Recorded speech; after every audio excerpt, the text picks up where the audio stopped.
Lundi 21 avril 2025, les nations, première partie. Chaque jour nous apporte de nouvelles opportunités et de nouveaux défis. Mais quel que soit ce que cette journée sera ou ce qu'elle a été, nous pouvons vous assurer que Dieu est présent et qu'il veille sur nous. C'est pour cela que nous vous accueillons avec la joie que Dieu met dans nos cœurs, dans l'aventure dans la parole, pour partager cette séquence avec vous.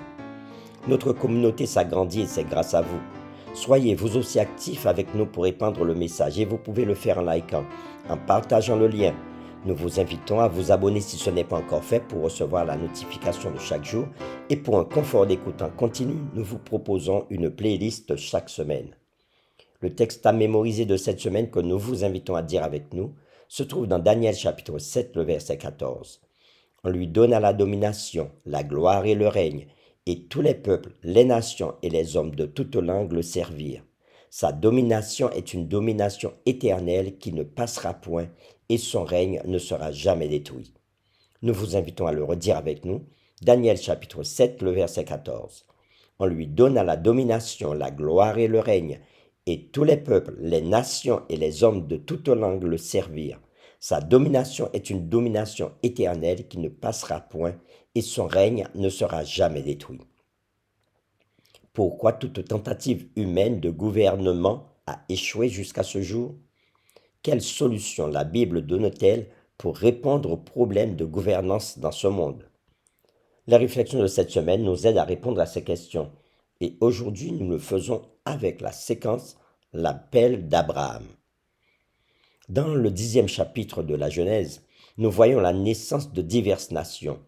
Le mot généralement traduit par nation est goïm, qui peut aussi se référer aux gentils. Genèse chapitre 10 nous dit que la race humaine s'est divisée en terre, langue, famille et nation. En Genèse chapitre 10, verset 5. Presque immédiatement après l'introduction de ce concept, Dieu appelle Abraham hors de l'une de ces nations pour être différent d'elle et de ce qu'elle représente.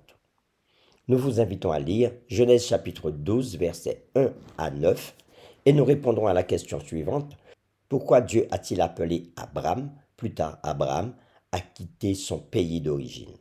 Nous lisons Genèse chapitre 12, versets 1 à 9. L'Éternel dit à Abraham, « Va-t'en de ton pays, de ta patrie, de la maison de ton père, dans le pays que je te montrerai. Je ferai de toi une grande nation, je te bénirai, je rendrai ton nom grand, et tu seras une source de bénédiction. Je bénirai ceux qui te béniront, et je maudirai ceux qui te maudiront, et toutes les nations de la terre seront bénies en toi. » Abraham partit comme l'Éternel le lui avait dit, et Lot partit avec lui.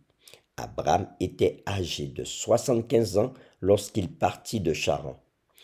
Abraham prit Saraï, sa femme, et Lot, fils de son frère, avec tous les biens qu'ils possédaient et les serviteurs qu'ils avaient acquis à Charan. Ils partirent pour aller dans le pays de Canaan, et ils arrivèrent au pays de Canaan. Abraham parcourut le pays jusqu'au lieu nommé Sichem, jusqu'aux chênes de Morée. Les Cananéens étaient alors dans le pays. L'Éternel apparut à Abraham et lui dit, « Je donnerai ce pays à ta postérité. » Et Abraham bâtit là un autel à l'Éternel qui lui était apparu. Il se transporta de là vers la montagne à l'orient de Béthel, et il dressa ses tentes, ayant Béthel à l'occident et Haï à l'orient. Il bâtit encore là un autel à l'Éternel, et il invoqua le nom de l'Éternel. Abraham continua ses marches et s'avança vers le midi.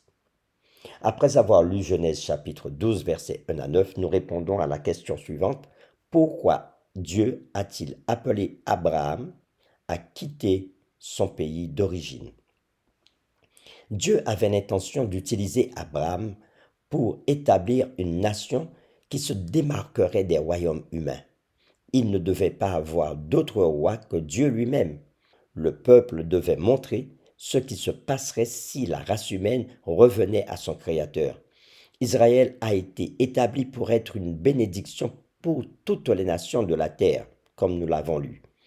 Mais Dieu avait déversé sur eux des lumières et des privilèges qui n'avaient pas existé dans le monde peut-être depuis avant le déluge. Nous vous invitons à lire Deutéronome chapitre 4, les versets 5 à 9, et nous répondons à la question suivante. Que dit le Seigneur aux enfants d'Abraham, la nation qui était devenue l'accomplissement de la promesse que Dieu avait faite à Abraham? Nous lisons Deutéronome chapitre 4, versets 5 à 9.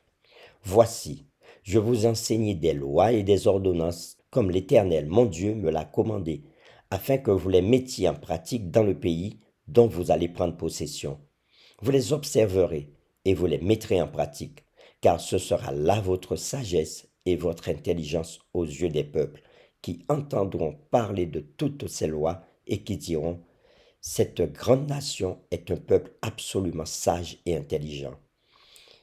Quelle est en effet la grande nation qui est des dieux aussi proche que l'Éternel notre Dieu l'est de nous toutes les fois que nous l'invoquons? Et quelle est la grande nation qui est des lois et des ordonnances justes, comme toute cette loi que je vous présente aujourd'hui? Seulement, prends garde à toi et veille attentivement sur ton âme tous les jours de ta vie, de peur que tu n'oublies les choses que tes yeux ont vues et qu'elles ne sortent de ton cœur. Enseigne-les à tes enfants et aux enfants de tes enfants.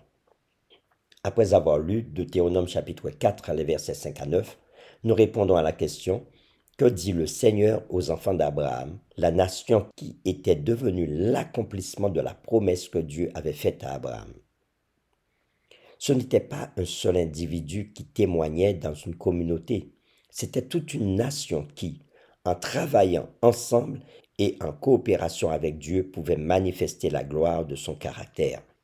Remarquez aussi, dans les paroles qui leur ont été adressées, que ce n'était pas seulement les statuts et ordonnances que Dieu leur avait donnés qui les rendaient si spéciaux, mais leur obéissance à ceux-ci qui pousserait les autres nations à dire « Cette grande nation est un peuple sage et intelligent ».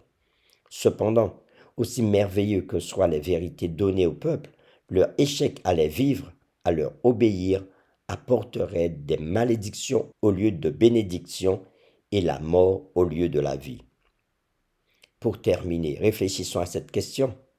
Comment le même principe, celui de ne pas seulement connaître ces vérités, mais de leur obéir, s'applique-t-il à nous aujourd'hui? Nous vous invitons à prier avec nous.